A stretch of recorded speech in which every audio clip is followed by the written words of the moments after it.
Saudara, Anda masih bersama saya Syematika dalam Kompas Aceh. Pemerintah tetap akan produksi vaksin merah putih guna menciptakan kemandirian dalam memerangi pandemi COVID-19. Vaksin ini diprediksi paling cepat akan selesai uji klinis tahap 3 pada akhir tahun 2021. Ketua Konsorsium Riset dan Inovasi COVID-19 Kemenristek, Ali Gufron Mukti mengatakan vaksin merah putih akan tetap diproduksi meskipun pemerintah telah mengimpor vaksin COVID-19.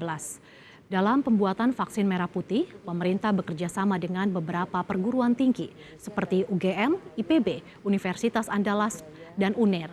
Penelitian vaksin merah putih ditargetkan selesai uji klinis tahap akhir dan mendapat izin penggunaan darurat dari BPOM pada akhir 2021. Vaksin merah putih masih perlu untuk boosting, artinya tubuh kita biar menghasilkan antibodi yang bisa menyerang kepada virus yang masuk gitu. Jadi gitu masih perlu. Kalaupun ternyata ya bahwa kita pandeminya selesai di tahun 2022